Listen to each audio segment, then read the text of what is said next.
Kun sagantaa BBC Afaan Oromooti. Nu waliin tura.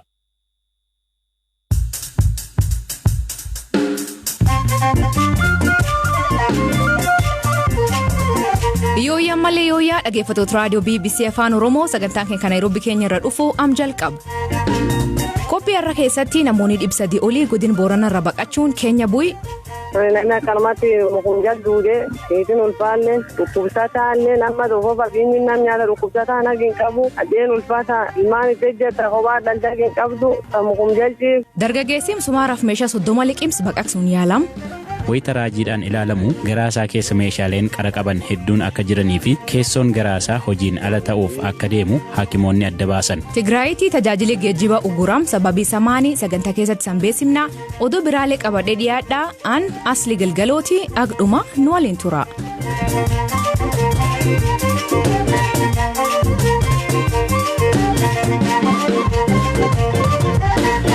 Dhaggeeffattootteen oduu ajaa'ibaatiin eegallaa naannoo kibba Itoophiyaa magaalaa Arbaa Minch keessatti dargaggeessi tokko ji'oota 4 dabree meeshaalee garaagaraa 30 liqimsaa erga tureen booda dhiyeen kana wallaansi baqaqsanii yaaluu taasifameef dargaggeessi kun manidhaa keessa akka turee fi dhibee sammuu akka qabu hojii gaggeessaan hospitaala Arbaa Minch obbo Tasmageen Tashoomee BBC'tti hima.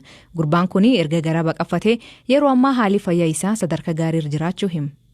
ታማሚ እንግዲህ ታራሚ ነው እዚህ የአርባ ምንጭ ማረሚያ ቤት ነው የሚኖረው dhukkubsataan kun mana amala sirreessaa magaalaa Arbaa Minch ka jirudha. Hidhaa waggaa 7tti murtaa'ee jira. Odeeffannoon arganne ka mul'isu wayita mana hidhaa seenuu akka fayyaa turedha. Mana hidhaa seenee waggoota muraasa booda sammuun isaa dhibamee yaalamaa ture. Osoma akkanaan jiru akka lakkoofsa Itoophiyaa guyyaa 27 ji'a 9 keessa garaatu na dhukkuba jechuun gara hospitaala keenyaa dhufe. Wayita gaaffiin hedduun dhiyaachaa fi deemu ani bar mismaaras nan liqimsa odeeffannoo jedhu baasuu eegale.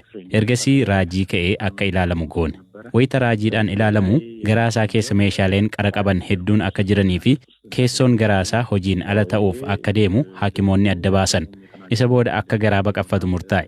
Meeshaaleen qara qaban kanneen akka mismaaraa, lilmoo, sibiilota adda addaa, qalama ittiin barreessan, kirriiwwan hedduu waliigalatti meeshaaleen 30 ta'an garaasaa keessaa ba'an. Meeshaalee qara qabantu itti heddummaata waan ta'eef suuta jennee garaachaa fi kutaalee qaamaa garaa keessatti argaman keessaa guurre. Erga wal'aansi baqaqsanii yaaluu raawwatee booda wayita deebisnee raajii kaasnu meeshaaleen hunduu ba'uu isaanii mirkaneeffanne. Yeroo ammaa dargaggeessi kun fayyummaa gaariirra jira. ሁኔታ በጣም በጥሩ ሁኔታ ነው። ፋርዘር የሆነ ኢንቨስቲጌሽን ያስፈልግ ይችላል ምናልባት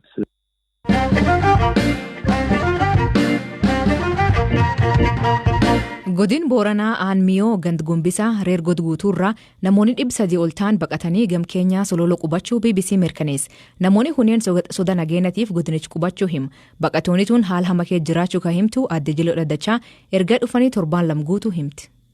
Egi biyya hindirra baqanne biyyatti biraatiin baane dhukkubsataallee sibitaalaan dhaqabanin hin jiru niitiin ulfaalleen ijoolleellee diinni nam jalan nyaachaa bokkaan alan nam dhugaa aduun diidan nam nyaachaa kan ka'ee jiran niitiin ulfaata karaa dhaltee akkamii geessanillee taamumtallee diidi jirtulleen hin jiru jaarsi dadhabaan lam karaa bulee dhaqanii fuudhanillee hin jiru jaarsi laaftuun diidi muki jalchiif dhufiin jiru namni faanuu rajjee warra lafaallee lafaan baatanii jedhee malee wanni namni maanin isaan gargaarsamaa feetanii jedhan bira dhibiin hin jiru.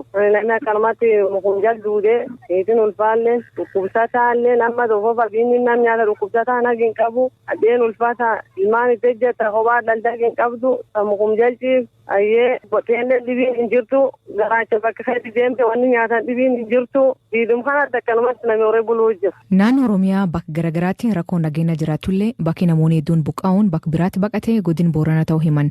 Namoonni kunneen maaliif qe'ee isaanii irra buqqaa'anii waaqa roobaa akkanaan hima.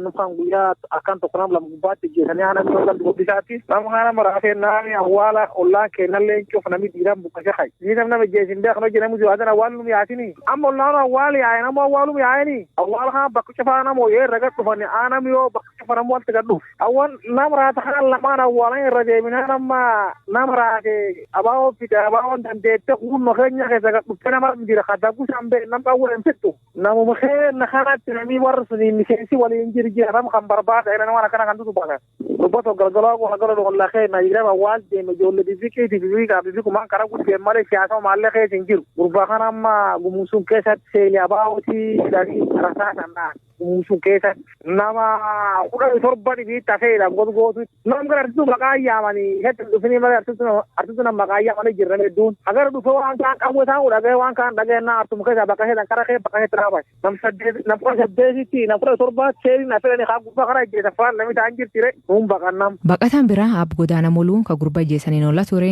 deeggartoota shanee jedhanii namooti dhuuf ijjeessu him taalleen gurba ijjeessanii awwaaluu nam dhowwanii jedha. Ayya gurbaan baay'ee akkallee rakkoo beekamu warri yaani gurbaan garibi deeggaraa reef jaana kana ijjeessu. Dumicha isin irra laaleffannee akkuma lee ijaan silla keessa saalle duun akkama ijjeessanii isa irra laaleffannee haanee baqannee amma lafa isa ba'a buqaane. Ayya yawwaanaallee hawaraabsiin asiranii ijjiitiin daranii jira yaa. Haa ta'u malee bulchaan Anamiyoo Aab Jaarso Annaa gurbaan ijjeefame hin jiru jedhe morm taallenii namiyaana isarra baqataa hin jirre ibsa. Godaana jira malee bakkee hin jiru namni yoo asiroo golbootti godaana dirreetti godaana marra bisaanii jira malee godaanni siyaasaa hin jiru. Horsee bulaachi rakkoon siyaasaa hin jirtu nu bu'aanii tuffita akkuma hin jirtu godaanni marra bisaanii kaan yoo dheedii golboo finni jiraat finna godaana dirree hin jiraat finna godaana malee siyaasa baqatanii godaanuun hin jiru. Akkamiin warraatti himachuu jiraaniti minii 300 ka dhufee golbo qubatu kan agaheennaaf sodaannaa jedhanii baqatanii. Nam golboo yuun qabnu bee nam Itoophiyaa qabna malee. Injiru warri Itoophiyaa cuftinuu nami Itoophiyaa jiru cuftinuu nam biisee jiru nam nagaa qabu nam mirga qabu nam bilisummaa qabu nam marra qabu nam bisaan qabu dheebuu marra bisaanii illee hin qabu dheebuu bilisummaa illee hin qabu dheebuu mirgaa illee hin qabu dheebuu siyaasaa illee hin qabu tokkollee nama tokko nami keenya jiru namuma jiru ha siyaasaa jiru jiraatu nami tokkollee nami keenya qabtu jiru. Atamumtana warra marraaf godaanee jiraananette. Arra marraa yoo bitaa loon kiyyeeyyuu jiran bee loon kiyyeeyyuu mataan isaanii. Atamumtaan irdeebitee warri Itoophiyaum jira ka keenya jiru ka golbo jiru warrum keenya jetteeni tamumtaan. Yaa dheeni nu kenna fi Itoophiyaa nu bita'u boorani walta banaa qaba. Marra bisaan garfeen godaan garfeen tishan garfeen nyaan garfeen dheeni garfeen quban. Akkanaaf warri hun nagaa fi soda nagaatiif hin baqannee jechuu jirta. Maanta baqatee arnaan baqatee yoo hin beenu namni baqatee yoo hin jiruu siin jedhan.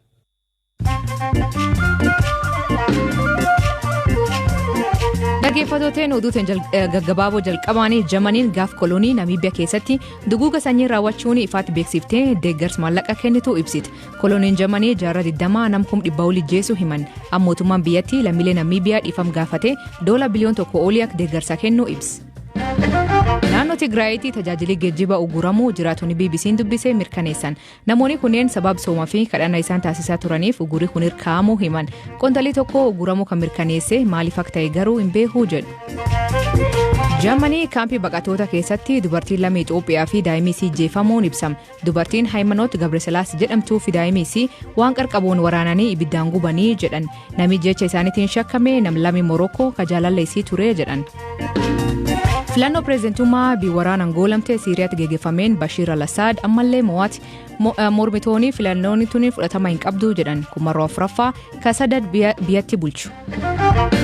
Niw Ziilaand namichi naannawa baadiyyaatti poolisii jala baqachaa ture heelikooptara kireeffatee garbuufata poolisii balaalli'uun arkeen James Bryant yakka hookaraa himatamee 7-5 dhohachaa ture himan. Poolisiin nami huniin hamaa ta'ee fi itti dhiyaachuu irraa qusatanii hawaasa akeekkachiisee ture. Tigraayitti manneen barnoota loltootaan qabamuu fi saamamuun mirga barachuu ijoollee miidhuu dhaabbanii Human Rights Watch ibsa. Eegii waraanii jalqabee manneen barnoota akka buufata loltootaatti fayyadamaa ture jedhan ministeerri barnoota barsiiftonni 48 ta'an deeggarsa fayyaa sammuu ka barbaadan ta'uu hima.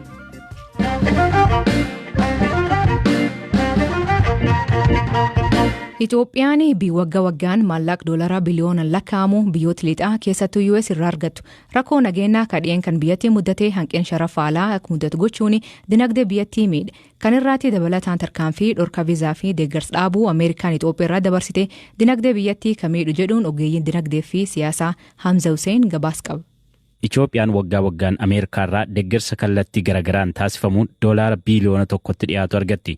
Tarkaanfiin dhorkaa viizaa fi deeggarsa dhaabuuf tibbana Ameerikaan fudhatte garuu michummaa isaanii waggoota dheeraa jijjiiruun hangafummaa Itoophiyaan baha Afrikaa keessatti qabdu harkaa baasuu danda'a jedhu hayyoonni dinagdee fi siyaasaa. Ogeessa dinagdee fi qorannoo saayinsii Inistituutii biyya Kuweet irraa kataan Dr. Ayyalee Galaan walqollifannaan US fi Itoophiyaa ittuma cimaa akka deemu yoo ta'e Itoophiyaan gaanfa Afrikaa keessatti deeggarsa sababa nageenya eegsisuutiin argachaa turte ni dhabdii jedhan. Itoophiyaan gaanfa Afrikaa keessatti security assistance jechuun naannoo sana eeguudhaaf karaa federaalizimii kanaan faana kan deemu bajata guddaa argachuudhaaf bajanni sana faana deemu hin dhoowwatama jechaadha.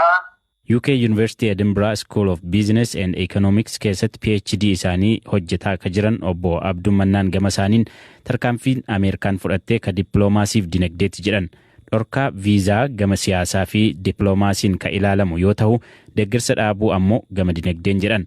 Ameerikaan lola naannoo Tigraay keessatti geggeeffame rakkoo lammiilee nagaa irra loltoota mootummaa fi Eertiraan gahaa jiru jette hordofuun qondaaltota mootummaa Itoophiyaa fi Eertiraa irratti dhorkaa viizaa dabarsuu himteetti. Gama biraan tarkaanfiin deeggarsa tokko tokko dhaabuu fi qoqqobbii dinagdee jiraachuu akka malus akkasuma ibsiteetti. Mootummaan Itoophiyaa gama isaatiin Ameerikaan tarkaanfii kana irra deebiin akka ilaaltu gaafateera. Garuu qondaaltota mootummaa olaanoo Itoophiyaa dabalatee namoonni kaan tarkaanfii Ameerikaa kana salphisanii ilaaluun miidiyaa hawaasaa irratti barreessaa turan.